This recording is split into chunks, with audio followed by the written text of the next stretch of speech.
German psychologist Hermann Ebbinghaus is credited with the statement psychology has a long past but short history in 1908. So what is this long past and what is this short history, ये हमें देखना है, ठीक है। तो इन्होंने ना हरमन एबिंगास के बारे में कुछ आपको बता देता हूँ। तो इन्होंने ना मेमोरी के ऊपर रिसर्च करी थी। इन्होंने ना नॉनसेंस सिलेबस दिए थे। नॉनसेंस सिलेबस का क्या मतलब है कि वैसे सिलेबस जिनका कोई मतलब नहीं बनता, ठीक है। जैसे कि इन्होंने यूज़ किए थे कॉन्सोनेंट, वोवल एंड कॉन्सोनेंट, ठीक है। तो कोई भी कॉन्सोनेंट ले लीजिए आप, बी ए सी, इसका कोई सेंस नहीं बनना चाहिए। जैसे बी ए जी नहीं ले सकते क्योंकि बैग का सेंस बन गया, आपको पता है बैग का क्या मतलब है। तो ऐसे वोवल, कॉन्सोनेंट एंड वोवल का एक सिलेबस लिया इन्होंने, उनको कहा नॉन सेंस सिलेबस। तो इन सिलेबस की हेल्प से 2300 सिलेबस थे टोटल, जितने भी बन सकते थे, मतलब कि इनके कम्बिनेशन से, कॉन्सोनेंट, वोवल एंड कॉन्सोनेंट के कम्बिनेशन से जो नॉन सेंस थे। सो टोटल 2300 सिलेबस का मतलब बन पाए। तो इनकी हेल्प से इन्होंने मेमोरी के ऊपर रिसर्च करी थी। तो पहली मेमोरी के ऊपर रिसर्च हरमन एबिंगास ने करी थी। बट आज के लिए मतलब हमारे लिए जो इंपॉर्टेंट है इनकी ये स्टेटमेंट है। ओके, सो कहाँ से स्टार्ट हुई है psychology? So the birth of the term, तो रुडोल्फ गोकेल इन 1590, ये Greek ancient Greece German scholar थे।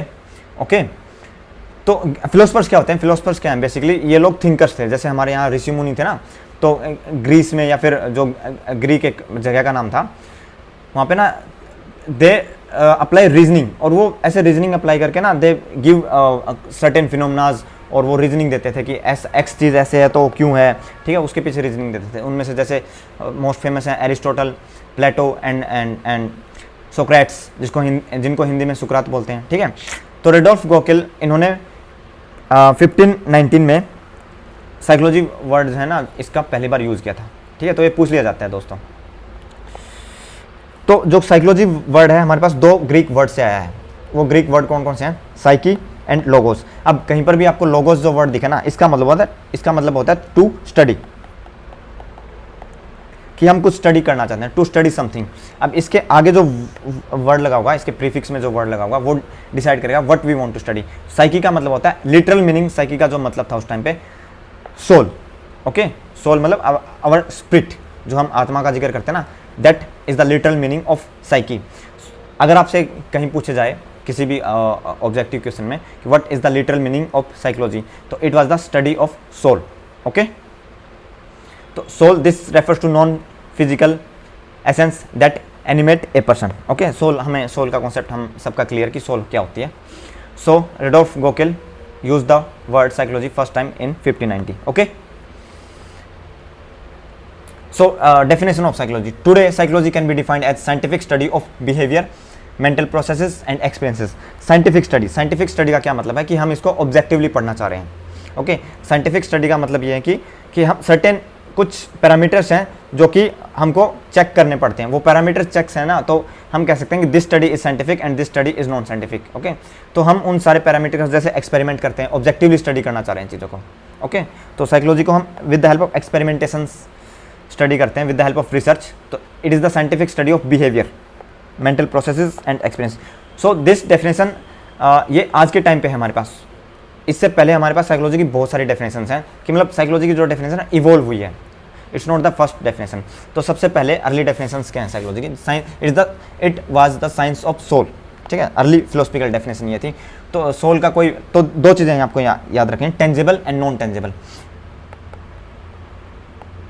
टेंजिबल का क्या मतलब होता है? कोई ऐसी चीज़ जिसको मैं टच कर सकूँ, टच करके फील कर सकूँ। For example this mouse, okay, मैं इसको टच कर सकता हूँ, तो ये टेंजिबल है, ठीक है। अब क्या मैं किसी के थॉट को टच कर सकता हूँ, या इस पीसी के सॉफ्टवेयर को टच कर सकता हूँ मैं?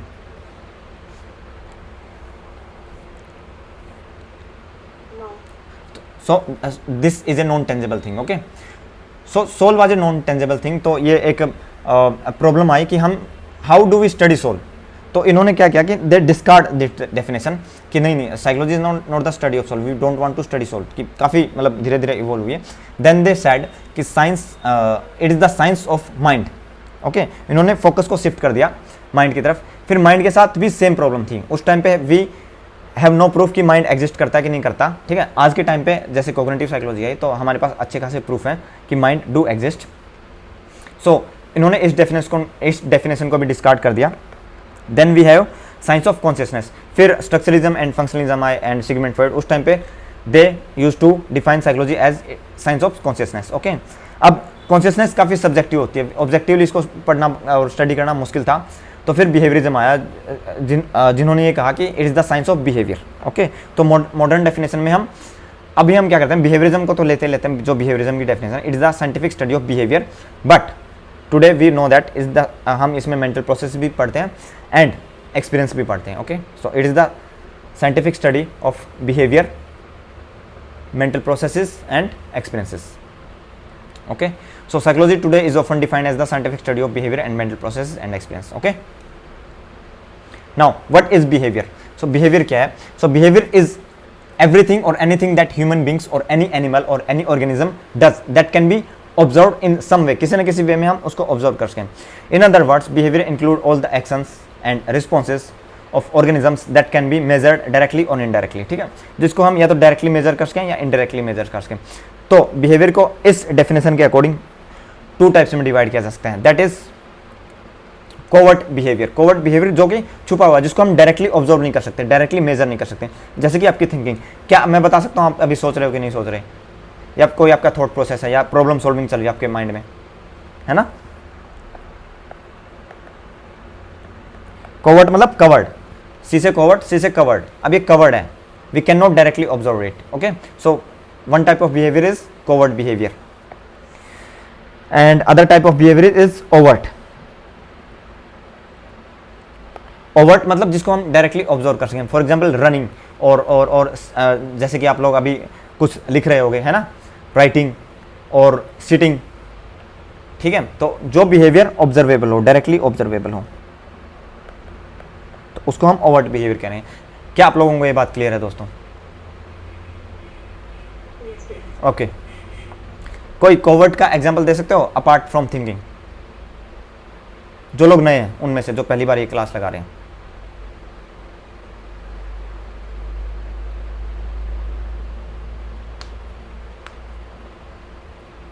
Guys, I need to know कि आपका कॉन्सेप्ट क्लियर है।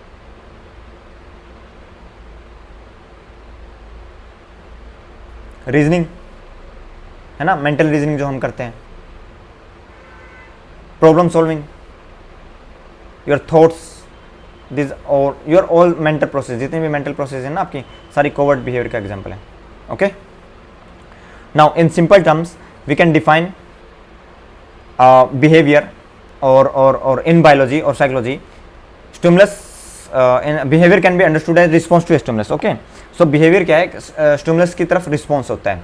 Okay, now what is stimulus? ठीक है, अब ये पूछ लिया जाता है दोस्तों, स्टिमुलस क्या है, हमारी अलग अलग सेंसेस के लिए अलग अलग स्टिमुलस है। तो stimulus in biology and psychology is detectable change in physical और chemical structure of an organism, internal and external environment. अब कोई भी आपके इंटरनल एनवायरनमेंट में या एक्सटर्नल एनवायरनमेंट में कोई भी चेंज हो रहा है ना, उसको स्टिमुलस बोलेंगे। Change in sense of what, change in lightning, change in sound waves, change in chemicals. Okay, तो हमारा जो एनवायरनमेंट जिन चीज़ों से बना होता है उनमें किसी भी उसमें चेंज हुआ तो वो स्टिमुलस है आपके लिए। मान लीजिए कि ये इस लाइट का सोर्स है, कोई भी सन ले लीजिए, अगर हम फ्लावर की बात करें या किसी प्लांट की बात करें, तो इसके लिए स्टिमुलस ये लाइट नहीं, लाइट वेव्स। ओके, या रेज बोल, ठीक है। तो अब ये रिस्पॉन्स कर रहा है, इसकी तरफ ग्रो कर रहे हैं। ठीक है, तो प्लांट्स के पास टेंडेंसी होती है, they grow towards light. Okay, तो इसको हम बिहेवियर बोलेंगे, जो ये शो कर रहा है ना, that's behaviour. Okay, is that clear guys?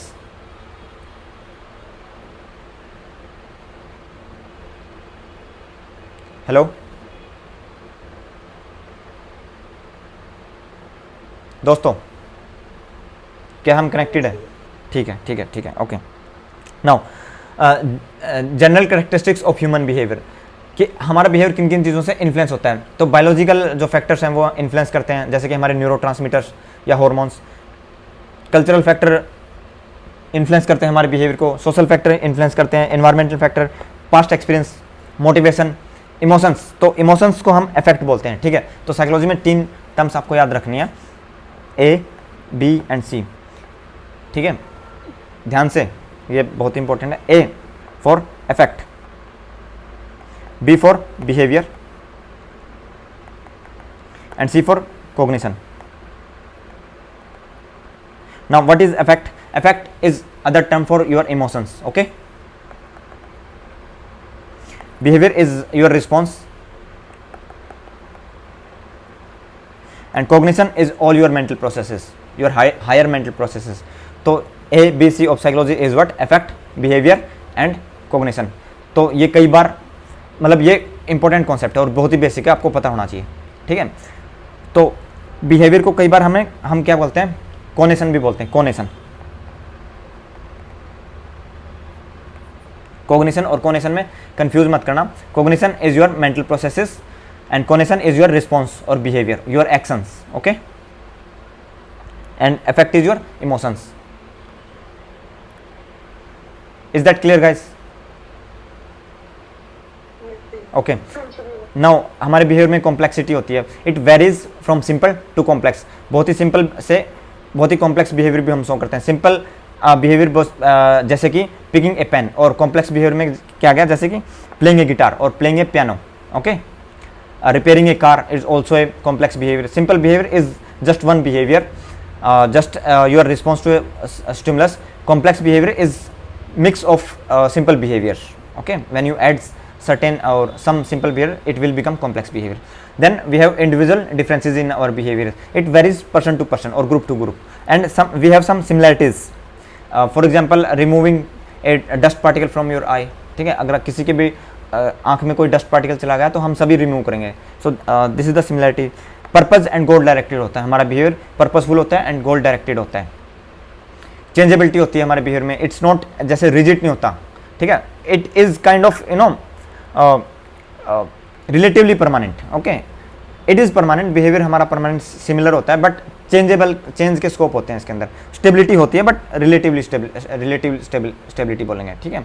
And integration मतलब कि सारे फैक्टर मिलकर हमारा बिहेवियर बनाते हैं। जो जितने फैक्टर हमने पढ़े ना, biological, social, cultural and environmental, past experience, तो it influence by multiple factors and purposes, okay. So this was the introduction of psychology.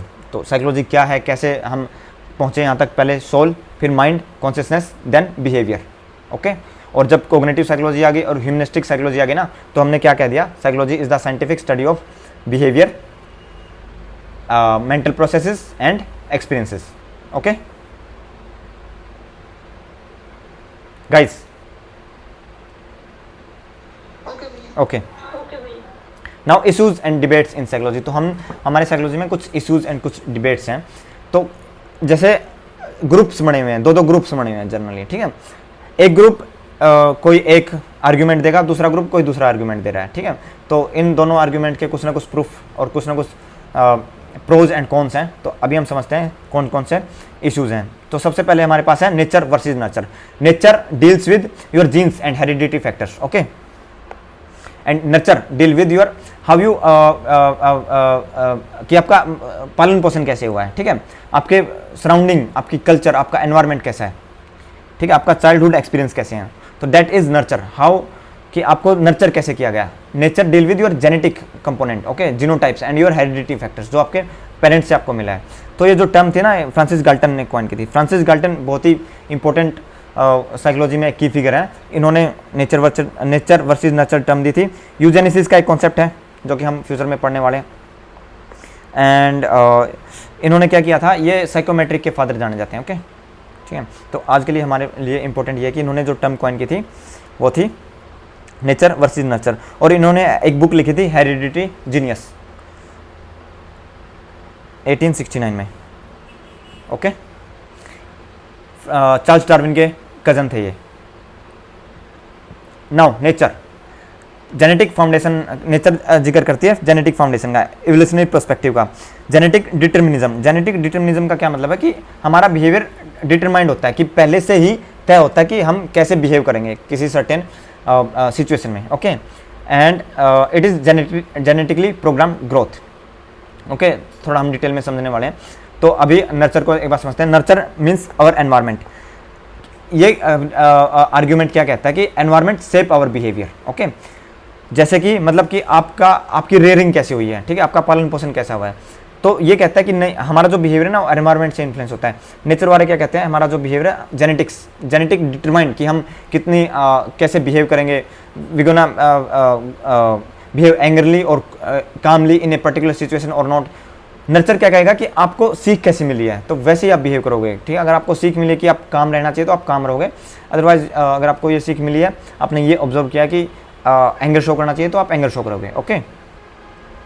तो यहाँ पे जो साइकोलॉजिकल थ्योरीज नर्चर में बिलीव करती हैं वो behaviourism, social learning theory, attachment theory, and यहाँ पे जो हमारे पास थ्योरीज हैं डिटर्मिनिज्म में वो है हमारे पास साइकोएनालिसिस, ओके, ठीक है। नाउ अब नेचर क्या बात कर रहा है कि आपके जीन्स डिटरमाइन कर देते हैं आपका बिहेवियर, ओके। एंड नर्चर क्या कह रहा है कि मतलब कि आपका जो एनवायरनमेंट है ना, आपकी रेयरिंग कैसे हुई, आपका पालन पोषण कैसा, वो आपका बिहेवियर डिटरमाइन कर देते हैं। तो यहाँ पे इसके सब एक फर्दर डिबेट है, नेटिविज्म वर्सेस एम्पेरिसिज्म। नाउ इसको ध्यान से सुनेगा, ये रिसर्च में और फ्यूचर में हर जगह काम आएगा हमें। नेटिविज्म जो नेविस्ट थे ना, तो ऐसे दो ग्रुप में लोग बटे हुए हैं।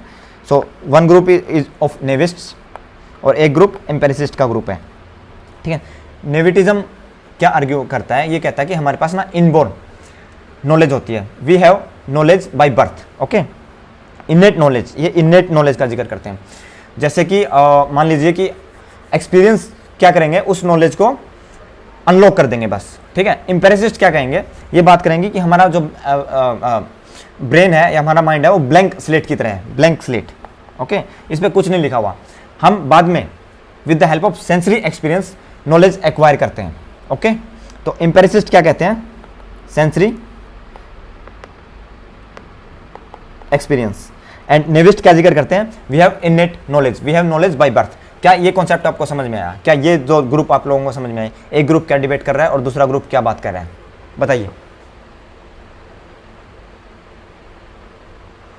रिपीट कर दो। ओके, सो वी हैव, जैसे दो ग्रुप में लोग बटे हुए हैं, ठीक है। एक ग्रुप क्या बात करता है कि हमारे पास बाय बर्थ नॉलेज है, बाय बर्थ, कि जैसे हम पैदा होते हैं ना तो हमारे पास बहुत सारी नॉलेज है उस टाइम पे, जैसे कि लैंग्वेज एक्वायर हम करते हैं ना, तो हमारे पास जीन्स हैं, वैसे वैसे जेनेटिक्स नॉलेज हमारे पास, ये जीन्स की बात करता है, ठीक है, कि हमारे पास वैसे जीन्स हैं कि वो हमें नॉलेज एक्वायर करने में हेल्प करेंगे। बट एम्पेरिसिस्ट क्या बात करेंगे कि हम नॉलेज एक्सपीरियंस से लेते हैं, हमारे पास बाय बर्थ कोई नॉलेज नहीं होती है, by birth we are blank slate, blank slate, जैसे ब्लैंक स्लेट नहीं होती, जैसे कोरा कागज नहीं होता, वैसे वैसे होते हैं, बाद में हम लिखते हैं उस पर with the help of our sensory experiences, जैसे अपनी जो सेंसरी एक्सपीरियंस है। तो एम्पेरिसिज्म ये जिक्र करता है। अब बताओ क्या नहीं समझ में आ रहा, ये बताओ। ओके, अब कुछ लोग नेविस्ट हैं, कुछ लोग एम्पेरिसिस्ट हैं, ठीक है। हमको दोनों तरह के जो आर्ग्यूमेंट्स हैं, दोनों तरह की की फिगर हैं, वो पढ़ाई करनी है इनमें, ठीक है। नाउ नेविस्ट में सबसे इंपॉर्टेंट जो नेविस्ट है ना, वो है रेने डेकार्ट्स, रेने डेकार्ट्स। तो ये रेने डेकार्ट्स साहब हैं। अब ये क्या बात करते हैं कि वी हैव इनेट नॉलेज, जो कि अब ऑब्वियसली ये नेविस्ट हैं तो यही बात करेंगे, ठीक है। Experience just unlock the knowledge, इस नॉलेज को अनलॉक कर देता है। तो फिलोसफिकल रूट्स कहाँ से, प्लेटो, एक ग्रीक फिलोसफर है प्लेटो, देन वी हैव रेने डेकार्ट्स, ठीक है। ये अर्ली काफ़ी बाद में आए हैं फिलोसफर, ठीक है। तो ग्रीक फिलोसफर प्लेटो, और यहाँ पे जो कि नेविटिज्म में बिलीव करते हैं। एंड हमारे पास इंपॉर्टेंट की फिगर है रेने डेकार्ट्स, ठीक है। और इंपॉर्टेंट जो साइकोलॉजी थ्योरी है गेस्टेल्ट साइकोलॉजी, ठीक है। तो आज के टाइम पे जो हमारे पास की फिगर है ना, मतलब कि आई डोंट नो कि वो अभी शायद जिंदा हो, ठीक है। तो नॉम चॉम्स्की, इन्होंने लैंग्वेज की थ्योरी दी है, ठीक है। ये लैंग्वेज एक्विजिशन डिवाइस का जिक्र करते हैं। ये कहते हैं कि हमारे ब्रेन में, हमारे दिमाग में ऐसा एक डिवाइस होता है, हाइपोथेटिकल कंस्ट्रक्ट ऑब्वियसली, जो हमें लैंग्वेज एक्वायर करने में हेल्प करता है। इसलिए humans have most complicated language, और दूसरे एनिमल्स के पास नहीं है, क्योंकि हमारे पास ऐसे जीन्स हैं, लैंग्वेज एक्विजिशन डिवाइस, ठीक है। तो इनका क्रिटिसिज्म क्या है, इन्होंने एनवायरनमेंट का जो रोल है ना, एक्सपीरियंस का जो रोल है, उसको अंडर एस्टिमेट कर दिया। Then we have empiricist. Empiricist में जो सबसे इंपॉर्टेंट हमारे पास की फिगर है वो John Locke, okay. John lock ने एक इंपॉर्टेंट कॉन्सेप्ट दिया हमें, तबुला रासा, ओके। तबुला रासा एक अलग लैंग्वेज से उठाई हुई टर्म है, जिसका इंग्लिश ट्रांसलेशन क्या है, ब्लैंक स्लेट, ओके। याद रखिएगा, ये पूछ लिया जाता है, तबुला रासा किसने दिया है, बताइए।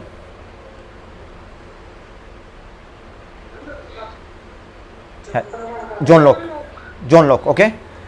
जॉन लॉक के बारे में पूछ लिया जाता है, who give this concept, tabula rasa, John Locke. और इनमें इसमें से जॉन लॉक किस कॉन्सेप्ट के बारे में जाने जाते हैं? नीचे ऑप्शन होंगे X Y Z and tabula rasa okay. तो ये क्या कहते हैं कि we are like blank slate, और हम जितनी भी नॉलेज हम एक्वायर करते हैं ना, जितनी भी नॉलेज हमें है वो बर्थ के बाद हमें मिली, हमने एक्सपीरियंस से, with the help of sensory experience हमने गेन किए। और यहाँ पे जो ग्रीक जो फिलोसफर है वो एरिस्टोटल हैं। एरिस्टोटल प्लेटो के स्टूडेंट थे ओके। तो प्लेटो किस चीज़ में बिलीव करते थे? नेविटिज्म में। तो एरिस्टोटल थोड़ा सा अपोजिट चले इनके, एरिस्टोटल के प्लेटो के थोड़ा सा अपोजिट चले। तो उनकी जो फिलोसफी थी ना, इनकी फिलोसफी थोड़ी सी अपोजिट जाती है। जैसे कि वो ड्यूलिस्ट थे, एरिस्टोटल मोनिस्ट थे ओके। अब ड्यूलिज्म और मोनिज्म क्या होता है अभी बात करेंगे हम, ठीक है। हमारे पास यहाँ क्या है? बिहेवियरिज्म है, ठीक है। की फिगर B.F. स्किनर, जिन्होंने रेडिकल बिहेवियरिज्म का कॉन्सेप्ट दिया है, ओपरेंट कंडीशनिंग दी है। देन वी हैव इनका क्रिटिसिज्म क्या है कि इन्होंने जेनेटिक फैक्टर का जो रोल है उसको अंडर एस्टिमेट कर दिया ओके। बताइए क्या नेविटिज्म एंड एम्पेरिसिज्म क्या क्लियर है कि नहीं है? एम्पेरिसिज्म क्या होता है? प्रीति, एम्पेरिसिज्म क्या होता है?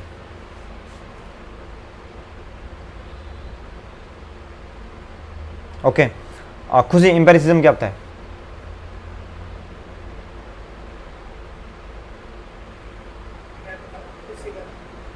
क्या कह रहे हो?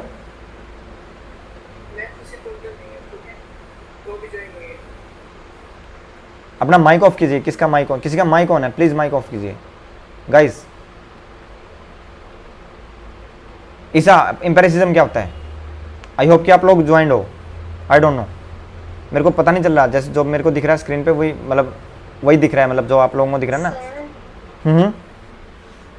सर एम्पेरिसिज्म वो होता है जहाँ पे जो बर्ड से जो चाइल्ड होता है उसका माइंड बिल्कुल ब्लैंक स्लेट होता है, Amazing. और वो जो सेंसरी एक्सपीरियंस करता है पूरी लाइफ में, उसी से उसको नॉलेज आती है। Great explanation okay. और कितनी कामली एक्सप्लेनेशन दी है, अमेजिंग, ठीक है। हाँ बस इसी को एम्पेरिसिज्म बोलते हैं कि हमारे पास बाय बर्थ कोई नॉलेज नहीं है, इननेट कोई नॉलेज नहीं होती। हम we are like blank slate, कोरे कागज़ की तरह होते हैं हम, और बाद में जो भी एक्सपीरियंस लेते हैं उससे हमें सारी नॉलेज मिलती है। इन्नेटिज्म जो बात करता है या फिर नेविटिज्म, वो इसके अपोजिट बात करता है कि हमारे पास बाय बर्थ काफ़ी नॉलेज होती है, बस जो एक्सपीरियंस है उसको अनलॉक कर देता है। तो जो नेविस्ट होते हैं ना उनको हम रेशनलिस्ट भी बोलते हैं, रेशनलिज्म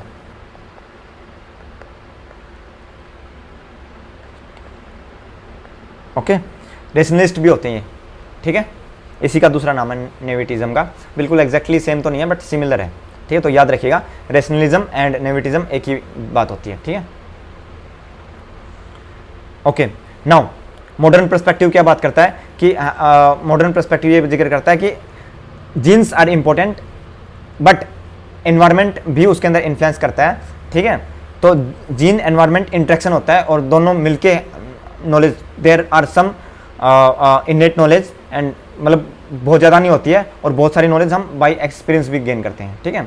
तो एपिजेनेटिक का एक कॉन्सेप्ट है एपिजेनेटिक क्या जिक्र करता है? It was the this phenomena is environmental factors can influence gene expression. For example, stress or toxins can modify gene expression. जो environmental factor है वो अपने gene expression में changes लेके आ सकते हैं, इसको epigenetic principle बोलते हैं, ठीक है। अभी के लिए आपको इतना याद रखना है, फ्यूचर में डिटेल में पढ़ेंगे जब डेवलपमेंट पढ़ रहे होंगे। तो epigenetic क्या है? एनवायरमेंट फैक्टर्स की वजह से जो अपने जीन्स में चेंज आ रहे हैं, परमानेंट चेंज ओके, उसको एपिजेनेटिक बोलते हैं। तो दोनों का इंट्रैक्शन होता है, genetic and environment interaction, that will lead to our knowledge okay. जो हमारे पास नॉलेज है, जो टैलेंट्स हैं, जैसे कि यस जो नॉम चॉम्स की बात करते हैं ना कि हमारे पास कुछ जीन्स ऐसे पाए गए हैं जो कि नॉलेज के लिए जो कि लैंग्वेज के लिए इंपॉर्टेंट हैं, जो कि दूसरे एनिमल्स के पास नहीं है उतने कॉम्प्लेक्स, इसलिए उनके पास इतने कॉम्प्लेक्स नहीं है क्योंकि बहुत सारे चिंपैंजी जो होते हैं ना उनको लैंग्वेज सिखाने की कोशिश की गई है काफ़ी, तो बहुत ही लिमिटेड उनको कम्युनिकेशन जो उनकी स्किल है ना बहुत ही लिमिटेड इंप्रूव हो पाई, ठीक है।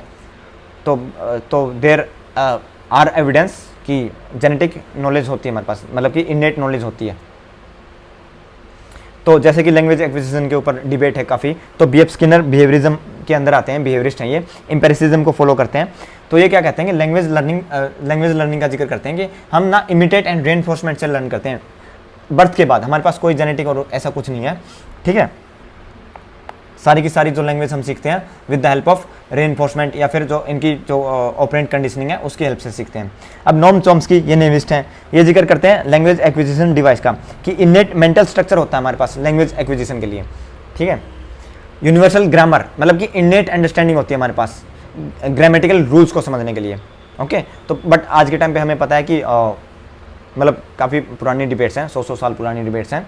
आज के टाइम पे हमें पता है कि इनेट एबिलिटीज़ भी हैं एंड नर्चर एनवायरनमेंट भी इंपॉर्टेंट रोल प्ले करता है। जैसे कि मतलब कि एक पहला एक्सपेरिमेंट हुआ था इजिप्ट के कोई राजा थे, किंग थे तो इन्होंने क्या किया था, एक बच्चे को ऐसे आइसोलेट कर दिया, ठीक है। उन्होंने कहा कि इसको कोई लैंग्वेज नहीं सिखाएगा, ठीक है। तो इवेंचुअली ये जो बोलेगा ना इजिप्शियन लैंग्वेज बोलने लग जाएगा। पता है क्यों? क्योंकि इजिप्शियन गॉड्स लैंग्वेज है, ठीक है। तो वो ये प्रूव करना चाह रहा था कि इजिप्शियन गॉड लैंग्वेज है। तो उसने क्या किया कि उसको आइसोलेट कर दिया। बच्चे को जो क्रिटिकल टाइम होता है ना, क्रिटिकल जो टाइम होता है लैंग्वेज सीखने का, उस टाइम पे किसी ने इंटरेक्ट नहीं किया, मतलब ऑब्वियसली उसको खाना वगैरह देते थे, बस उसके सामने कोई भी किसी तरह की लैंग्वेज नहीं बोलते थे। तो आपको क्या लगता है कि गॉड्स लैंग्वेज निकली इजिप्ट की जो लैंग्वेज थी? बताओ, what do you think?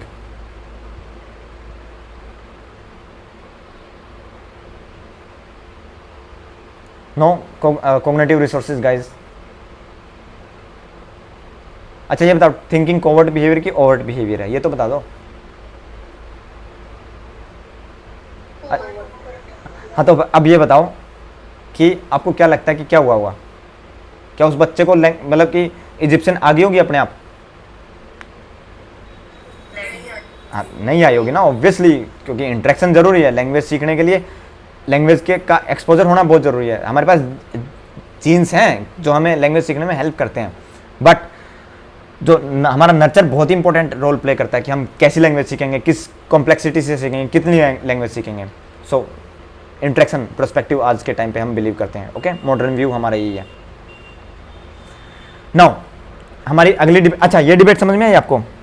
Nature versus nurture, जिसके अंदर नेविटिज्म एंड एम्पेरिसिज्म इंपॉर्टेंट डिबेट है। हेलो, ठीक है। इसके बाद हमारे पास है free will versus determinism. Free will का क्या बात करता है कि फ्री विल, ये बात पहले डिटर्मिनिज्म समझते हैं, okay. So all behaviour has identifiable causes and predictable. तो देखो मेरा एक कज़न था, इंजीनियरिंग कर रहा था, ठीक है। तो उसका एक दोस्त था, तो पता है एग्जाम में जैसे सारी रात पढ़ते रहते थे वो, इंजीनियरिंग में ऐसा ही होता है, 1-2 रात पहले पढ़ के एग्जाम क्रैक करते हैं। तो वो उसका दोस्त था क्या कहता था कि तुम लोग पढ़ क्यों रहे हो? अगर वो इस चीज़ में बिलीव करता था डिटर्मिनिज्म में काफ़ी ज़्यादा, तो उसका डिटर्मिनिज्म काफ़ी फ्लॉड था। कैसे? वो कहता था चीज़ें तो सारी पहले ही लिखी हुई हैं, ठीक है, या तो आप पास होने वाले हो या फेल होने वाले हो, ठीक है, तो पढ़ने का कोई फ़ायदा ही नहीं है, ठीक है। अगर आप पास होने वाले हो तो वैसे ही पास हो जाओगे बिना पढ़े, और फेल होने वाले तो पढ़ने का कोई फ़ायदा है नहीं, क्योंकि क्योंकि चीज़ें लिखी हुई ना पहले ही। हम ऐसे कहते हैं ना कि एवरीथिंग इज़ रिटन, पहले लिखा हुआ है। तो डिटर्मिनिज्म कुछ ऐसी सिमिलर बातें करता है। कैसे? ये कहता है कि अच्छा ये जो उसकी रीजनिंग थी, क्या वो ये फ्लॉड थी कि काफ़ी सही रीजनिंग थी? जैसे आप एग्ज़ाम क्लियर करोगे कि नहीं करोगे पहले ही लिखा हुआ है, बताओ। हेलो, नहीं, ये तो हार्ड वर्क पे डिपेंड करता है। ठीक है, तो ये काफ़ी फ्लॉड रीजनिंग थी। ऐसा नहीं है कि मतलब जो आप पढ़ाई कर रहे हो ना, इसके पहले क्या हुआ कि आपको कुछ ना कुछ ऐसे एक्सपीरियंस है कि आपको पता है कि पढ़ना इंपॉर्टेंट होता है। तो एक चेन रिएक्शन स्टार्ट हो रखी है। चेन रिएक्शन कैसे? एक जैसे बिग बैंग एक थ्योरी है, वो कहते हैं कि यूनिवर्स बिग बैंग से स्टार्ट हुआ है, ठीक है, बिग बैंग। उसके बाद ना एक चेन रिएक्शन स्टार्ट हो गई। कैसे? बिग बैंग की वजह से एटम्स आए, एटम की वजह से प्लेनेट आए, प्लेनेट की वजह से अर्थ आई, अर्थ की वजह से क्या हुआ? ह्यूमंस आए यहाँ पे, ठीक है। तो देखो बिग बैंग, प्लैनेट्स, अर्थ, ह्यूमंस, ह्यूमंस की वजह से आपके पेरेंट्स आए, जिसकी वजह से आप आए, ठीक है। आप आए तो आपने साइकोलॉजी में एडमिशन लिया, एंड देन साइकोलॉजी में एडमिशन लिया तो इट वाज डिटरमाइंड कि आप मेरे साथ पढ़ाई करोगे, मेरे कोर्स में एनरोल करोगे, ओके। तो डिटर्मिनिज्म ये थोड़ी यही बात करती है कि एक चेन रिएक्शन स्टार्ट हो रखी है। अर्लियर इवेंट्स डिसाइड कर देते हैं कि आप कैसे बिहेव करने वाले हो फ्यूचर में, ओके। तो अभी आपका सारा का सारा फ्यूचर डिसाइडेड है, ठीक है, और ये सारी की सारी चेन रिएक्शन भी डिसाइडेड है। ऐसा नहीं है कि मतलब कि आप ये कह रहे हो कि आप पास हो जाओगे, आपके कोई भी एग्जाम में पास हो जाओगे और उससे पहले आप पढ़ोगे नहीं, नहीं, ये पढ़ना भी डिसाइडेड है उससे पहले, और उससे पहले आपका किसी और एग्जाम में कहीं पे फेल होना भी ज़रूरी है। मतलब कि एक एक्सट्रीम एग्जाम्पल है कि कोई फेल हुआ, उसको पता चला पढ़ना ज़रूरी होता है, ठीक है, उसका एक्सपीरियंस ऐसे हुई, फिर उसने पढ़ाई की, फिर वो पास हुआ। ये ऐसे चेन रिएक्शन स्टार्ट हो रखी है। ओके, तो इसी फिनोमेना को हम डिटर्मिनिज्म फिलोसफी बोलते हैं। तो ये ग्रुप यही बात करता है, ठीक है, कि हमारा बिहेवियर डिटरमाइंड है। ओके, सारे का सारा जो बिहेवियर है ना, प्रीवियस बिहेवियर और जो फ्यूचर में बिहेवियर आने वाला है, जो अभी हम शो कर रहे हैं, सारा का सारा डिटरमाइंड है। ये बात तय है कि मैं जैसे जो ये वर्ड मैंने बोलना था ना, ये वर्ड, ये जो मैं ये कह रहा हूँ ना, ऐसे ऐसे जो कर रहा हूँ ना, ये भी डिटरमाइंड था, ये भी पहले से ही तय था। ठीक है, अभी आप कह रहे हो ना अच्छा मतलब ऐसे ऐसे सोच रहे होगे, ठीक है, तो ये भी डिटरमाइंड था। ओके, समझ रहे हो व्हाट इज डिटरमिनिज्म? ठीक है, तो एक चेन रिएक्शन स्टार्ट हो रखी है। तो ये आर्ग्यू करते हैं एक ग्रुप, ठीक है, कोई भी एक ग्रुप ले लीजिए। देन हमारे पास दूसरा ग्रुप है फ्री विल। ये क्या बात करते हैं कि ये आपकी पर्सनल चॉइसेस का बात करते हैं, पर्सनल रिस्पॉन्सिबिलिटी का जिक्र करते हैं कि आपके पास पर्सनल चॉइसेस हैं कि जो आप बिहेव कर रहे हैं ना, दैट्स योर रिस्पॉन्सिबिलिटी, आप चेंज कर सकते हो। जैसे कि मान लीजिए कोई एग्जांपल लेते हैं कि अभी आप एक एक्स कोई भी मूवी है वो देखना चूज कर सकते थे, या फिर इस क्लास को इस क्लास में मतलब कि अभी ज्वाइन करना चूज कर सकते थे ना क्लास। तो आपने अगर क्लास ज्वाइन की ना, तो दैट्स योर, आपने पर्सनल रिस्पॉन्सिबिलिटी है कि आपने अगर मूवी देखी ना, तो दैट्स योर रिस्पॉन्सिबिलिटी। आपने क्यों मूवी देखी भाई? आपके पास चॉइस थी, क्लास ज्वाइन कर सकते थे, आप कुछ सीख सकते थे नया, है ना। तो ये फ्री विल का जिक्र करते हैं कि हमारे पास फ्री विल है। ओके, ठीक है। तो डिटर्मिनिज्म में हमारे पास कुछ थ्योरीज हैं, जैसे अच्छा ठीक है, विलियम जेम्स। तो विलियम जेम्स ने एक सॉफ्ट डिटर्मिनिज्म का कॉन्सेप्ट दिया है। विलियम जेम्स कौन से स्कूल से बिलोंग करते हैं? फंक्शनलिज्म से। तो फंक्शनलिज्म हमारे पास एक स्कूल है जो कि ये बात करता है कि हमें कॉन्शियसनेस के फंक्शन को पढ़ना है, ठीक है, फ्यूचर में हम जिक्र करने वाले हैं इसका। तो इन्होंने हार्ड डिटर्मिनिज्म, जो हमने अभी डिटर्मिनिज्म का जिक्र किया ना, वही है कि ऑटोमेटिक एंड मैकेनिस्टिक। ओके, जैसे मशीन काम करती है ना, वैसे ही ऑटोमेटिक एंड मैकेनिस्टिक है। एंड सॉफ्ट डिटर्मिनिज्म ये क्या कहता है कि ठीक है, हमारा 80% जो बिहेवियर डिटरमाइंड है, but we have certain level of choice. ठीक है, तो 80-20 का जिक्र कर लीजिए, जैसे कि पारेटो प्रिंसिपल है कि 80% मान ले, ठीक है, ऐसा कुछ कहा नहीं इन्होंने, मैं एग्जांपल के लिए बता रहा हूँ आपको। तो इन्होंने सॉफ्ट डिटर्मिनिज्म का जिक्र किया कि ठीक है, हमारा most of our behaviour is determined, but there are certain some degree of choices that we have, okay, and responsibility. Okay guys, repeat करना भैया। सॉफ्ट डिटर्मिनिज्म क्या बात करता है कि सबसे पहले तो ये कॉन्सेप्ट किसने दिया है? अगर पूछोगे, कोई पूछे आपसे या ऑब्जेक्टिव आपके क्वेश्चन में पूछा जाए, who gave the concept of soft determinism, तो विलियम जेम्स। विलियम जेम्स को तो जानते हो, यहाँ तक मतलब यहाँ से तो आपने पढ़ाई कर रखी है, डोंट मतलब आप अपनी नॉर्मल क्लासेस में पढ़ते हो, हमने जो हमारे प्रीवियस क्लासेस उसमें भी जिक्र किया था, है ना। कौन थे विलियम जेम्स? इनकी बुक का नाम क्या था?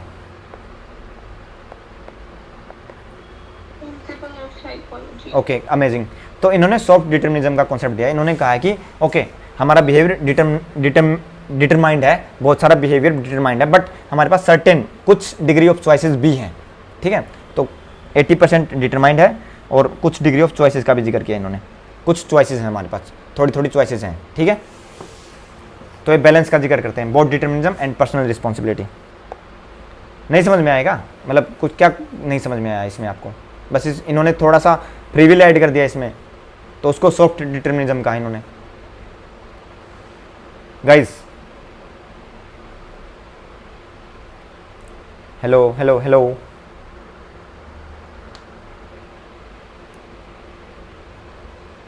चले आगे? कौन पूछ रहा था? ओके, नाउ तो हमारे पास कुछ डिटर्मिनिस्टिक सिस्टम्स हैं हमारी उसमें साइकोलॉजी में, जैसे स्ट्रक्चरलिज्म डिटर्मिनिज्म में बिलीव करता है, फंक्शनलिज्म, साइकोएनालिसिस तो काफ़ी डिटर्मिनिज्म है कि ये बात करते हैं कि पहले जो 5 साल है ना हमारे, तो डिटरमाइन कर देते हैं हमारी सारी पर्सनैलिटी को। Gestalt psychology, behaviourism, associationism, cognitive psychology. अच्छा, एसोसिएशनिज्म का मैंने PDF भेजी थी, आप लोगों ने पढ़ ली थी ना वो गाइज?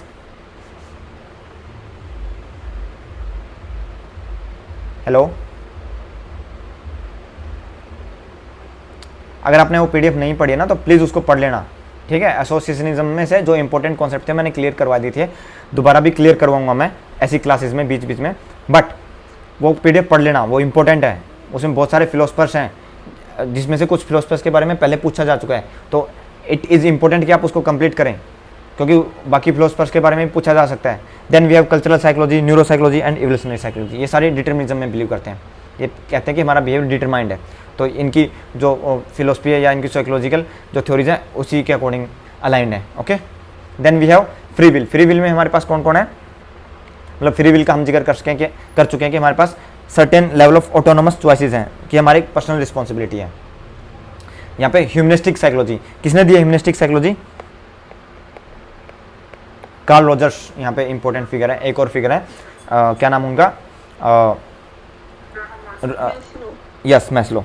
इन्होंने मोटिवेशन की एक थ्योरी दी। मैस्लो ने ह्यूमनिस्टिक साइकोलॉजी में सेल्फ एक्चुअलाइजेशन का जिक्र किया है, जो कि बाद में कार्ल रॉजर्स साहब ने उठाया। तो दोनों ही क्रेडिट दिया जाता है ह्यूमनिस्टिक साइकोलॉजी में। एंड एग्जिस्टेंशियल साइकोलॉजी, ओके, ये दोनों फ्री विल में बिलीव करती हैं कि हमारे पास फ्री विल है। ठीक है, यहाँ पे जो इंपॉर्टेंट फिगर है रोलो में, एग्जिस्टेंशियल साइकोलॉजी के फादर हैं रोलो में। एग्जिस्टेंशियलिज्म जो फिलोसफी है उसके फादर नहीं है, ठीक है, उसके फादर कौन है हम फ्यूचर में जिक्र करेंगे, अभी आप रोलो में याद रखिए एग्जिस्टेंशियल साइकोलॉजी के फादर हैं। Then mind body problem. तो माइंड बॉडी प्रॉब्लम क्या जिक्र करते हैं कि हमारा माइंड तो कह रहा है कि गेट अप एंड बॉडी कहती है कि नहीं हमें अभी थोड़ा और रेस्ट करना है। यही है क्या माइंड बॉडी प्रॉब्लम? हेलो, है ना? अभी आप लोगों का माइंड कह रहा होगा कि हमें एक कोर्स कंप्लीट करना है, और बॉडी क्या कह रही होगी, चलो सो जाते हैं, रील्स देख लेते हैं, शॉर्ट रील्स और शॉर्ट बंद कर दीजिए जितनी जल्दी हो सके। ठीक है, अगर आपको कोई भी एग्जाम क्लियर करना है तो ऑब्जेक्टिव एग्जाम को जो डोपामाइन का रस मिलता है ना आपको रील्स से, या खैर शॉर्ट तो मतलब कुछ थोड़ा बहुत इंपॉर्टेंट इन्फॉर्मेशन दे देती हैं, मतलब आप किस चैनल को फॉलो करते हैं उस पर डिपेंड करता है, but reels they are really problematic. ठीक है, जो डोपामिन जो हाई लेवल का, अच्छा एक थ्योरी मैं आपको बताता हूँ अभी, ये तो बहुत ज़रूरी है आप लोगों के लिए सीखना। तो एक एक्सपेरिमेंट हुआ था एक चूहे के, कुछ चूहों के ऊपर, रैट्स के ऊपर। तो उन्होंने जो ये मान लीजिए ये, अब मैं रैट बनाना नहीं आता मेरे को, चलो ट्राई करते हैं। ठीक है, ये रैट है, थोड़ा बर्ड जैसा बन गया। ठीक है, ओके। तो इनके जो रैट्स के ब्रेन में ना इन्होंने क्या किया कि कुछ इंजेक्शन फिट कर दिए। अब ये इंजेक्शन क्या करते हैं, ये डोपामिन जो केमिकल, डोपामिन पता है ना आपके पास, हमारा न्यूरोट्रांसमीटर है, रिवॉर्ड न्यूरोट्रांसमीटर, जो हमारे ब्रेन को रिवॉर्ड की फीलिंग प्रोवाइड करता है। इससे क्या होता है, जब भी हमें किसी एक्टिविटी से डोपामिन मिलता है ना, तो उस जैसे ब्रेन को नहीं पता कोई एक्टिविटी, जैसे आपको खाना खाना है कि नहीं खाना, पानी पीना है कि नहीं पीना, brain doesn't know that. Brain को पता है डोपामिन का, सेरोटोनिन का, या फिर ऐसे ऐसे बहुत सारे न्यूरोट्रांसमीटर इनका। अब ब्रेन क्या करेगा, जैसे ही डोपामिन रिलीज होगा ना, ब्रेन को पता है कि ये एक्टिविटी रिपीट करनी है। ओके, ब्रेन को नहीं पता। अब डोपामिन बहुत सारी एक्टिविटीज से मिलता है, जैसे कि खाना खाने से, पानी पीने से, सेक्सुअल एक्टिविटीज़, ठीक है, और जो आप रील्स देखते हो इनसे, शॉर्ट्स देखते हो, एंड जो जैसे बच्चे पोर्न देखते हैं ना, उससे भी काफ़ी डोपामिन रिलीज होता है। ठीक है, तो that's why this behaviour they get repeated again and again. तो इन रिसर्चर ने क्या किया कि दे इंजेक्ट ए सिरिंज, और अब इस सिरिंज में क्या उन्होंने डोपामिन का एक सिस्टम फिक्स कर दिया। अब यहाँ पे क्या होगा कि एक लीवर होगा, ठीक है, मान लीजिए ये लीवर है, ठीक है। अब इस लीवर को जैसे ही ये चूहा प्रेस करेगा ना, तो बहुत सारा dopamine they gonna inject a lot of a massive dose of dopamine. Okay, तो अब थोड़े दिनों बाद क्या होगा कि जैसे जैसे these rats all they want to do is they pull this lever। अब ये बस इस लीवर को पुल करना चाह रहे हैं। अब इनको कुछ नहीं करना, they don't want to eat anything, they don't want to sleep, they don't want to have reproduce, they don't want to drink water। अब ये बस एडिक्ट हो गए थे ये। ठीक है, तो जो ड्रग्स होते हैं ना, ड्रग्स मेनली जो जैसे हेरोइन हो गया या फिर कोकेन हो गया, ये बहुत मैसिव डोपामिन डोज रिलीज करवा देते हैं सिंगल डोज में। इसीलिए अब एक बार आपने ट्राई कर लिया ना, इसके बाद फिर वापस जाना मुश्किल हो जाता है। ब्रेन की केमिस्ट्री को भयंकर लेवल पे चेंज कर देते हैं। सो आपकी रील्स जो है ना, रील्स आपको रैट बना रही हैं। यही all you want to scroll, आपको पता ही नहीं है कब, जैसे अगर एक्सटर्नल कोई सोर्स ना मिले ना, जैसे मान लीजिए कि आपके सिबलिंग ने, किसी भाई ने या किसी आपके पेरेंट ने, आपकी मदर ने या फादर ने बाहर से आपको टोका नहीं, या आपको बहुत ज़्यादा भूख या प्यास नहीं लगे ना, तब तक आप उठते नहीं। ऐसा होता है कि नहीं होता, बताओ सच में। एक सिंगल एग्जाम्पल भी हो ना हमारे पास, that's enough to prove that, कि जब तक आपके पास, अगर आप रील्स या इंस्टाग्राम यूज़ कर रहे हो तो you just scroll and scroll and scroll, no idea. आजकल ये छोटे बच्चों में ज़्यादा देखा जा रहा है। हाँ, जो जेन जी, आप लोगों के साथ भी होता है। अभी आप, मैं मानता हूँ कि अभी आप लोग शायद वो ना करोगे, मानोगे नहीं, बट होता है, ठीक है। क्योंकि सबकी जो एनिमल्स की केमिस्ट्री मान लो या हमारी केमिस्ट्री मान लो, सेम सिमिलर मैनर में एक्ट करते हैं हम लोग, ठीक है। तो आप ऐसे घंटे के लिए, 1.5 घंटे के लिए लगे, पहली बात तो टाइम बहुत ज़्यादा ख़राब हुआ। जो डोपामिन का जो रस है ना, वो थका देता है आपको। उसके बाद आपको पता नहीं आप नोटिस करते भी नहीं करते, बट मैंने, मेरे साथ जो, जैसे मैं कई बार शॉर्ट के उसमें पहले, अभी नहीं करता, मैं कभी नहीं करता, आई जस्ट, अगर मेरे को कोई शॉर्ट देखना है तो वो शॉर्ट देख के ना जस्ट उसको मैं बैक कर देता हूँ, ठीक है, तुरंत। मैं कभी नहीं इसमें, इसके लूप में फंसता। क्या कह रहा था मैं? हाँ, आपने पता नहीं नोटिस किया नहीं किया, आपका ब्रेन थका हुआ मिलेगा। जैसे आपको लगता है कि थोड़ा रेस्ट कर लेता हूँ या रेस्ट कर लेती हूँ, थोड़ा रील्स देख लेता हूँ, ठीक है, बट आपको पता चलेगा कि आपका ब्रेन एग्जॉस्ट हो चुका है। अब आपका पढ़ने का मन नहीं कर रहा, ठीक है। वाई? क्योंकि न्यूरॉन्स कंटिन्यूसली काम कर रही थी, कंटिन्यूसली डोपामिन का रस मिल रहा था आपको। अब आपको चाहिए रेस्ट, एक्चुअल रेस्ट, तो आप पढ़ नहीं पाओगे। हुआ है कभी आपके साथ ऐसा? हाँ जी, हुआ है भैया। ठीक है, so don't stop using that at least for 3 और 4 मंथ, ठीक है। उसको डिलीट कर दो, इंस्टाग्राम को जितनी जल्दी हो सके, मतलब अकाउंट डिलीट कर दो। कोई, अगर आप उससे अर्न नहीं कर रहे हो ना, किसी तरह की अर्निंग नहीं हो रही है, आपका कोई बिजनेस नहीं चला रहे, so remove that social media site, ठीक है। मैं, जैसे मैंने ये कोर्स स्टार्ट किया ना YKB साइकोलॉजी से, उससे पहले मैं ना इंस्टाग्राम पे नहीं था, फेसबुक से मैंने डिलीट कर रखा है, मैं सिर्फ और सिर्फ इस पे था, लिंक्डइन पे। लिंक्डइन में मैं यूज़ नहीं करता, ठीक है, बहुत कम यूज़ करता हूँ, ठीक है। तो मैं यूज़ करता हूँ सिर्फ और सिर्फ व्हाट्सअप, टेलीग्राम एंड यूट्यूब, अगर मैं सोशल मीडिया का जिक्र करूँ तो, ठीक है। हाँ, जब भी मेरे को थोड़ी बहुत शॉर्ट देखनी होती है ना, वो देख लेता हूँ, बट मैं कभी लूप में नहीं फंसता, 1-1.5 घंटे के लूप में, ओके। सो आई होप कि आप लोग तो ये एक्सपेरिमेंट याद रखिएगा, डोंट बी देयर रैट, ठीक है। उनके लैब रैट मत बनिए आप। जो ये कौन है इंस्टाग्राम के मालिक, कौन है, क्या नाम उनका, I am forgetting his name, क्या नाम पता नहीं, मैं भूल गया, mark Zuckerberg, yes, don't be his rat, okay, lab rat मत बनिए उनका, ठीक है। तो हम कहाँ थे? माइंड बॉडी प्रॉब्लम पे थे, ठीक है। ज्ञान बहुत हो गया, अब पढ़ाई कर लेते हैं, ठीक है। सो माइंड बॉडी प्रॉब्लम क्या है कि अब जैसे हमारे पास 2 ग्रुप बटे हुए हैं, तो एक ग्रुप ये कहता है कि सिर्फ और सिर्फ माइंड एग्जिस्ट करता है या फिर सिर्फ और सिर्फ बॉडी एग्जिस्ट करती है, तो दूसरा ग्रुप क्या बात करता है कि दोनों एग्जिस्ट करते हैं, माइंड एंड बॉडी दोनों एग्जिस्ट करते हैं, ओके। तो mind body problem, it is the relationship between mental and physical events. जैसे कि हमारी जो फिजिकल बॉडी है ना, इसको मैटर बोलते हैं, मैटर, ठीक है। एंड जो दूसरे जो माइंड का जिक्र करते हैं ना, दे आर आइडियलिस्ट, मतलब कि वो सिर्फ आइडिया का जिक्र करते हैं, ओके। और दूसरे कौन होते हैं? वो मेटेरियलिस्ट होते हैं। मेटेरियलिज्म का मतलब ये नहीं कि वो उनको ये से जैसे महंगे महंगी गाड़ियाँ, फ़ोन पसंद है, नहीं। मेटेरियलिज्म का मतलब ये कि वो बिलीव करते हैं मैटर में। अब देखिए, जैसे कि वो कहते हैं कि सिर्फ ब्रेन एग्जिस्ट करता है। अब हमारे पास माइंड बॉडी में 2 ग्रुप हैं, ठीक है। कौन कौन से ग्रुप हैं? Mind body, monist, and second group है हमारे पास ड्यूलिस्ट, ठीक है। मोनिस्ट क्या कहेंगे? या तो माइंड एग्जिस्ट कर रहा है या फिर बॉडी एग्जिस्ट कर रही है। बॉडी मतलब मैटर एग्जिस्ट कर रहा है, समझ पा रहे हो? दोनों में से एक ही चीज एग्जिस्ट करती है। फिर इसके अंदर 2 ग्रुप हैं, आइडियलिस्ट एंड मेटलिस्ट। आइडियलिस्ट क्या जिक्र करते हैं? वेट अ सेकंड गाइस, ठीक है। Mind, body, monist, dualist. Monist further 2 group में डिवाइडेड है, ये तो बहुत सारे ग्रुप में डिवाइडेड है। ये कहते हैं कि या तो आइडिया, सिर्फ कॉन्शियसनेस, सिर्फ आपका माइंड एग्जिस्ट करता है, ठीक है। और दूसरे क्या बात करते हैं? सिर्फ और सिर्फ मैटर एग्जिस्ट करता है। मैटर में क्या आ गया? जैसे आपकी फिजिकल बॉडी या फिर आपका ब्रेन, ठीक है। अब जो आइडियलिस्ट है ना, वो क्या जिक्र करते हैं कि हम ये कुछ भी ना, ये पेन, ये फोन, ये माउस, ये फिजिकल ऑब्जेक्ट है ना, these things are not real, okay. अब ये क्या है? ये कहाँ पे एग्जिस्ट कर रहे हैं? फिर हैं कहाँ पे? एक्चुअली कोई ना कोई सोच रहा है सब। अब किसी के कॉन्शियसनेस में सब आइडिया चल रहा है, ठीक है। मान लीजिए कि फॉर इजी अंडरस्टैंडिंग हम ये कह लेते हैं कि भगवान के जो गॉड है ना, उनकी कॉन्शियसनेस में चल रहा है सब, ठीक है। तो एक आइडिया है, एक कॉन्शियसनेस है, उन कॉन्शियसनेस में ये सब चल रहा है कि बाहर जो गाड़ियाँ चल रही हैं, या फिर मैं जो ये मेरी टी शर्ट है, या फिर मेरा जो ये मेरे ग्लासेस हैं, या फिर ये पेन है, ठीक है। दीज थिंग्स डोंट एग्जिस्ट, सिर्फ आइडिया एग्जिस्ट कर रहा है, ठीक है। तो ओनली आइडिया इज प्राइमरी, और जो बाकी चीज़ें ना, ये एग्जिस्ट नहीं करती है, सेकेंडरी चीज़ें हैं। समझे? समझ पाए? आइडियलिज्म किस चीज़ में बिलीव करता है? Hello, Yes. ठीक है। तो जो मेटलिस्ट लोग हैं ना वो क्या बात करते हैं, ये दोनों मोनिस्ट ही हैं, सिर्फ और सिर्फ एक सिर्फ आइडिया का जिक्र करेंगे, सिर्फ माइंड का जिक्र करेंगे, और दूसरे सिर्फ मैटर का जिक्र करेंगे, ठीक है।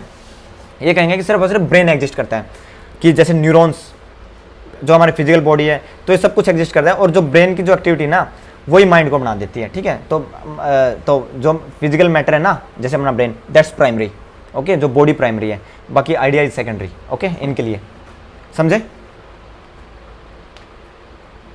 Guys? Hello hello hello hello,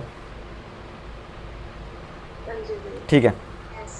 तो जो मैटर का जिक्र करते हैं, क्या बात करते हैं कि हमारे पास सिर्फ ब्रेन एग्जिस्ट करता है। So brain, the brain is the physical organ, तो एक physical organ made up of neurons and other cell. Other cell में क्या है हमारे पास? Glial sales. तो हमारा ब्रेन ना, न्यूरॉन्स तो आप सबको पता है, गिलियल सेल्स शायद आप लोगों, कुछ लोगों के लिए नहीं होंगी, कुछ लोगों ने पहले पढ़ाई कर रखी होगी, ओके। तो गिलियल सेल्स क्या काम करते हैं? ब्रेन का स्ट्रक्चर जो ऐसा बना हो ना, स्ट्रक्चर को मेंटेन करने में हेल्प करती है, न्यूट्रिशन प्रोवाइड करने में हेल्प करती हैं, जो वेस्ट प्रोडक्ट होता है उनको रिमूव करने में हेल्प करती हैं। तो गिलियल सेल्स ये लिखी हुई यहाँ पे, ओके, ठीक है। तो it is responsible for controlling body functions, processing sensory information, okay. तो पहले क्या माना जाता था कि हमारे पास 80% गिलियल सेल्स हैं और 20% न्यूरॉन्स हैं, ठीक है। तो ओवरऑल हमारा जितना ब्रेन है ना, जितना हमारा ब्रेन के अंदर मैटर है, उसमें 80% गिलियल सेल्स हैं, 20% न्यूरॉन्स हैं। तो ये क्वेश्चन अभी भी आ जाता है, तो याद रखिएगा ये बात कि गिलियल सेल्स कितनी है हमारे पास? 80-20 यहाँ पर भी फॉलो हो रहा है, ओके। कितनी है गिलियल सेल्स बताइए? ठीक है, और 20% न्यूरॉन्स हैं। बट नई स्टडीज़ में हमें, मतलब कि आज के टाइम पे हमें क्या पता चल रहा है कि 50-50 हैं दोनों। जैसे कि न्यूरॉन्स कितनी है? 86 बिलियन न्यूरॉन है हमारे पास, और इतनी ही हमारे पास गिलियल सेल्स हैं। तो अभी 50-50 हमें पता चला है। तो हमारे पास यहाँ पे दो इंपॉर्टेंट थ्योरी है जो हमें याद रखनी है। एक तो है थ्योरी ऑफ लोकलाइजेशन। लोकलाइजेशन की थ्योरी क्या बात करती है कि जैसे हमारे पास ये हमारे पास टेम्पोरल लोब है, ठीक है, ये ऑक्सीपिटल लोब है। ऑक्सीपिटल लोब किसके लिए रिस्पॉन्सिबल होता है? विजन के लिए, ठीक है। टेम्पोरल लोब किसके लिए रिस्पॉन्सिबल होता है? हियरिंग के लिए, हियरिंग प्रोसेस के लिए, ये विजन के लिए, ओके। तो लोकलाइजेशन का की थ्योरी क्या जिक्र करती है कि हमारा ब्रेन के अलग अलग पार्ट, अलग अलग जो फंक्शन है उनके लिए रिस्पॉन्सिबल होते हैं। तो इन्होंने डिवाइड कर रखे हैं, तो हम लोकलाइजेशन की हेल्प से ब्रेन को पढ़ते हैं। लेकिन एक और थ्योरी है जो कि इंपॉर्टेंट है, ध्यान दीजिएगा प्लीज, पूछा जा चुका है पहले, ओके। इक्विपोटेंशियलिटी। इक्विपोटेंशियलिटी जो थ्योरी है क्या जिक्र करती है? Is a psychological theory that suggest that all areas of brain are equally capable of performing a task. कि हमारा ब्रेन ना function, our brain function as a whole, एक सिंगल एंटिटी की तरह काम करता है, ओके, सिंगल एंटिटी, समझे? कि अलग अलग एरिया अलग अलग फंक्शन के लिए रिस्पॉन्सिबल नहीं है, पूरा ब्रेन एक सिंगल एंटिटी की तरह काम करता है और it function as a whole, okay. समझ पाए? इक्विपोटेंशियलिटी, पूरा ब्रेन इक्वली इंपॉर्टेंट है for every function. Guys,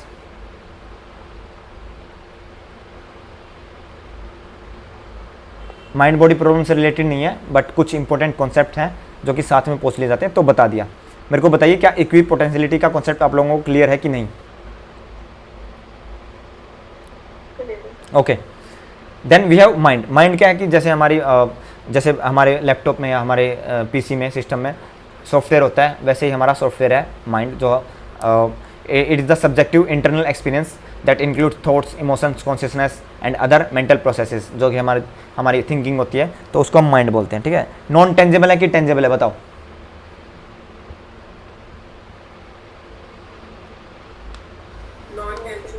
touch नहीं कर सकते, ठीक है। Monism, this philosophy believes in single entity. या तो आइडिया एग्जिस्ट करता है या मैटर एग्जिस्ट करता है, आइदर द फिजिकल वर्ल्ड और ओनली द कॉन्शियस एंटिटी, मतलब कि idea exist. So it is of two types. तो हमारे पास दो तरह का है। मेटेरियलिज्म वाले क्या बात करते हैं? सिर्फ मैटर एग्जिस्ट करता है, ब्रेन, ओके। आइडियलिज्म, सिर्फ कॉन्शियसनेस या सिर्फ माइंड एग्जिस्ट करता है, ओके। तो यहाँ पे इंपॉर्टेंट जो फिगर हैं थॉमस हॉब्स हैं, ठीक है। और हमारे पास जो आइडियलिस्ट जो हैं इंपॉर्टेंट फिगर हैं वो है रेने डेकार्ट्स, ओके। रेने डेकार्ट्स नहीं माफ़ कीजिएगा, रेने डेकार्ट्स ड्यूलिज्म में बिलीव करते हैं, सॉरी। यहाँ पे इंपॉर्टेंट फिगर नहीं है शायद, ओके। यहाँ पे कोई ऐसी इंपॉर्टेंट फिगर नहीं है जो हमें याद रखनी है, ठीक है। मेरे से गलती से, क्योंकि वो माइंड और बॉडी, एक्चुअली जो माइंड बॉडी प्रॉब्लम बाद में उठाई ना, जो क्रेडिट दिया जाता है वो रेने डेकार्ट्स ने दिया जाता है, इसलिए मैं थोड़ा कंफ्यूज कर गया। ठीक है, यहाँ पे इंपॉर्टेंट फिगर नहीं है, और यहाँ पे थॉमस होब्स। क्या आपको मोनिज्म समझ में आया? Monism guys, okay. Then we have dualism. अब ड्यूलिज्म हमारे पास अलग अलग तरीके का है, ठीक है। जैसे मोनिस्ट तो दो ग्रुप में डिवाइड थे, एक जैसे माइंड बॉडी प्रॉब्लम के जो आर्ग्यूमेंट है उसमें दो ग्रुप बने हुए हैं, मोनिस्ट एंड ड्यूलिस्ट। मोनिस्ट फिर फर्दर दो ग्रुप में डिवाइड है, एक कहते हैं कि सिर्फ माइंड एग्जिस्ट करता है, और हम मोनिस्ट हैं क्योंकि हम सिर्फ सिंगल माइंड की एंटिटी में, सिर्फ एक सिंगल एंटिटी में बिलीव करते हैं। एंड ड्यूलिस्ट क्या कहते हैं कि हम मोनिस्ट हैं बट हम सिर्फ मैटर में बिलीव करते हैं, ठीक है। अब ड्यूलिस्ट क्या बात करते हैं? ड्यूलिस्ट मानते हैं कि दोनों एग्जिस्ट कर सकते हैं, माइंड भी एग्जिस्ट करता है एंड मैटर भी एग्जिस्ट करता है, ठीक है। They believe in both entities simultaneously, एक साथ, ओके। माइंड एंड बॉडी दोनों एग्जिस्ट करते हैं। अब दोनों एग्जिस्ट कैसे करते हैं, या फिर दोनों रिएक्ट एक दूसरे के साथ इंटरेक्ट कैसे करते हैं, वैसे डिवाइड हो रखे हैं यहाँ पे ग्रुप, ठीक है। अब यहाँ पे सबसे इंपॉर्टेंट जो फिगर है ना वो है रेने डेकार्ट्स। ये क्या कहते हैं? रेने डेकार्ट्स, इन्होंने ही माइंड बॉडी प्रॉब्लम दी है। अगर पूछे ना माइंड बॉडी प्रॉब्लम, वैसे तो काफ़ी पहले से चल रही है, लेकिन जो बाद में उठाई थी ना, जो जो जो जो फिलोसफिकल आर्ग्यूमेंट उठाया इन्होंने बाद में इस प्रॉब्लम को पुट फॉरवर्ड किया, ठीक है, सबसे ज़्यादा। तो फादर ऑफ मॉडर्न ड्यूलिज्म के फादर हैं ये, ठीक है। प्रपोज माइंड बॉडी इंट्रैक्शन, इंट्रैक्शनिज्म का जिक्र करते हैं। इंट्रैक्शनिज्म कैसे? ये कहते हैं कि माइंड एंड बॉडी दोनों एग्जिस्ट करते हैं, ऑब्वियसली ड्यूलिस्ट हैं, ड्यूलिज्म में बिलीव करते हैं, और इंटरेक्ट करते हैं। इंटरेक्ट कैसे करते हैं? एक दूसरे को के साथ इंटरेक्ट करते हैं किसी न किसी सेंस में। तो इंटरेक्ट जिस उससे करते हैं ना बॉडी पार्ट से, उसका नाम है पिनियल ग्लैंड। हमारी ऐसे हमारे ब्रेन में एक ग्लैंड होती है, ग्लैंड वो पार्ट होते हैं हमारी बॉडी के जो कि हार्मोन रिलीज करते हैं, ओके, हॉर्मोन्स। तो पिनियल ग्लैंड है। आज के टाइम पे हमें पता है पिनियल ग्लैंड क्या करती है, क्या नहीं करती। उनके टाइम पे उनको ऐसा लगता था कि माइंड और जो बॉडी जो इंटरेक्ट करते हैं ना एक दूसरे के साथ, वो पिनियल ग्लैंड के साथ करते हैं। पिनियल ग्लैंड को उन्होंने क्या कहा था? कोनोरियम कहा था, ओके। क्या कहा था? कोनोरियम। नाउ उसके बाद हमारे पास सेकंड जो ग्रुप है वो बात करते हैं साइकोफिजिकल पैरेललिज्म। साइकोफिजिकल पैरेललिज्म ये क्या बात करते हैं कि okay, mind and body both exist but दोनों पैरेलल में एग्जिस्ट करते हैं, एक दूसरे के साथ इनका कोई इंटरेक्शन नहीं है, दोनों आइसोलेशन में एग्जिस्ट करते हैं। माइंड अपना अलग से काम कर रहा है, बॉडी अपना अलग से काम कर रही है, इनके साथ एक दूसरे के साथ कोई इंटरेक्ट नहीं करते हैं। तो ये पैरेललिज्म में बिलीव करते हैं, okay. Then we have important group जिसमें जो है डबल एस्पेक्टिज्म।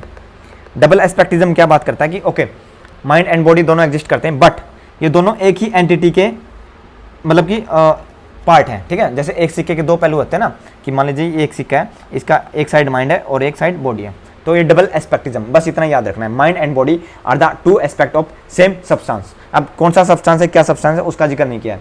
एक कोई सब्सटेंस है, मान लीजिए एक सिक्का है, उस सिक्के का दो साइड है, हेड और टेल, ऐसे ना, तो एक तरफ माइंड है और एक तरफ बॉडी है, ठीक है, और दोनों मिलके ही एक सब्सटेंस बनाते हैं। तो ऑब्वियसली दोनों में यकीन रखते हैं, तो ड्यूलिज्म में बिलीव करते हैं, ठीक है, समझे? डबल एस्पेक्टिज्म समझ में आया दोस्तों? तो यहाँ पे स्पिनोजा इंपॉर्टेंट जो फिगर है, स्पिनोजा बाद में उठाया था, मतलब किन्होंने उठाया था हम जिक्र करेंगे। यहाँ पे जो इंपॉर्टेंट है स्पिनोजा है, अभी ये याद रखिए। और इंट्रैक्शनिज्म किसने दिया था, बताओ जल्दी बताओ? Rene Descartes, okay. ये वही है जो नेविस्ट नॉलेज का जिक्र कर रहे थे, ठीक है, इननेट नॉलेज का जिक्र कर रहे थे। तो इन्होंने कहा किस बॉडी पार्ट्स का इंपॉर्टेंस दी थी? पिनियल ग्लैंड, कि जो हमारा माइंड और जो बॉडी या फिर ब्रेन इंटरेक्ट होता है with the help of pineal gland. Pineal gland हमारे ब्रेन में होती है। तो माइंड बॉडी प्रॉब्लम डिवाइडेड है मोनिज्म में, monism, materialism and idealism. Dualism काफ़ी तरह का होता है। एमरजेंटिज्म, जैसे कि एमरजेंटिज्म क्या बात करता है कि ठीक है, माइंड एंड बॉडी दोनों एग्जिस्ट करते हैं, लेकिन माइंड बाद में एमर्ज होता है विद द हेल्प ऑफ किससे? ब्रेन से। ब्रेन की जो एक्टिविटी है उससे एमर्ज होता है, उसको एमरजेंटिज्म बात करते हैं। Then we have epiphenomenalism, ये एमरजेंटिज्म का ही एक पार्ट है, ठीक है। Then we have psychophysical parallelism, कि दोनों पैरेलल में काम करते हैं। And we have double aspectism, pre established harmony. ये अब इंपॉर्टेंट नहीं है, ठीक है, बस मैंने डाल दिए ताकि आपकी नॉलेज के लिए। आपको जो याद रखना है वो याद रखना है इंट्रैक्शनिज्म जो कि दिया था रेने डेकार्ट्स ने, and psychophysical parallelism and double aspectism Spinoza, okay, Rene Descartes और पिनियल ग्लैंड, ओके गाइस, आपका कोई सवाल है तो पूछिए, नहीं तो फिर मैं आपसे पूछता हूँ। कोई सवाल है किसी भी, कहीं पर भी, किसी भी डिबेट में, किसी भी प्रॉब्लम में आपको दिक्कत आई हो? सबसे पहले हमने बात की नेचर वर्सेस नर्चर, उसके अंदर हमने सब डिबेट में बात की नेविटिज्म वर्सेस एम्पेरिसिज्म, ठीक है। उसके बाद फिर हमने बात की, किसकी बात की थी? माइंड बॉडी प्रॉब्लम की, और एक और रहेगी, कौन सी थी? बस यही 3 थी ना शायद, या एक और थी? यही थी, ठीक है। बताइए, कोई सवाल नहीं है गाइस? ओके, तो आंसर कीजिए इसको। The blank such as believe in perception of innate knowledge. कौन बिलीव करेगा इनेट नॉलेज में? एम्पेरिसिस्ट और नेविस्ट? नेविस्ट, और कौन है ऐसा नेविस्ट? कौन? नाम बताओ ना, नेविस्ट कौन है वो? बी नहीं है, रेने डिकार्ड्स, ठीक है। D, not D, B. Berkeley का जिक्र ही नहीं किया हमने कहीं पर भी। Yes, Rene Descartes, Rene Descartes हैं। तो ये प्रीवियस ईयर क्वेश्चन है जेआरएफ का, देखिए, ठीक है। अगर आपने ध्यान से सुना होता, मतलब ध्यान से सुना होगा, तो आप इजीली कर पाओगे। बताइए, Descartes argued that body and mind interact according to him, which is the site of this interactionism? और दूसरा नाम क्या था?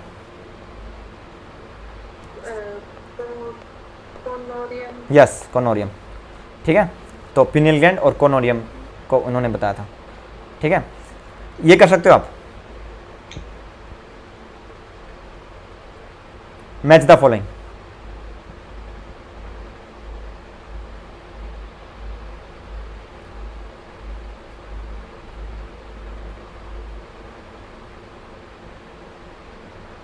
अच्छा बताइए, मोनिज्म किसके साथ जाएगा? अच्छा बताइए, इक्विपोटेंशियलिटी किसके साथ जाएगा?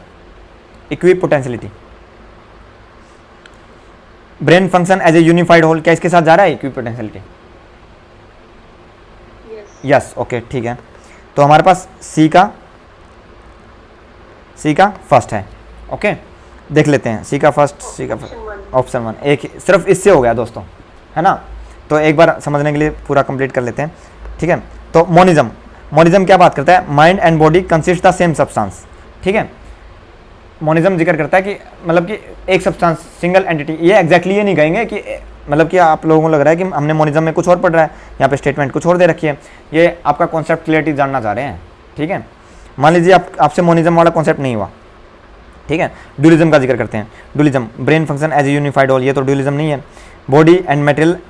Body is material and mind is non material, ठीक है। तो ये ड्यूलिज्म में थोड़ा थोड़ा जा रहा है ना, ड्यूलिज्म के कॉन्सेप्ट के साथ थोड़ा अलाइन कर रहा है, ठीक है।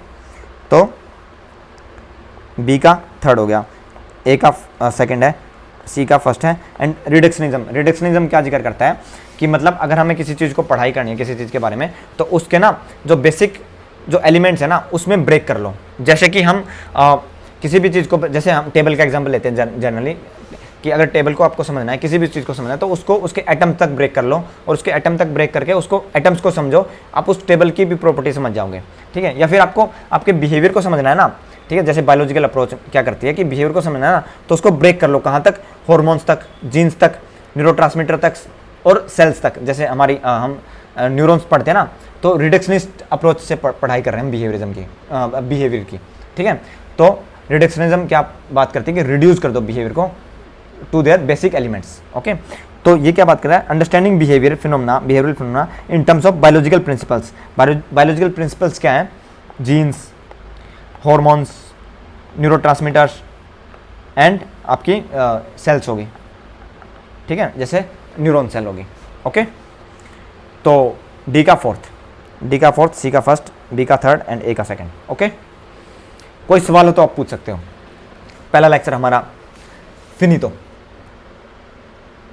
मेरे को देखने दो कौन सस्टेन कर पाया, ओके।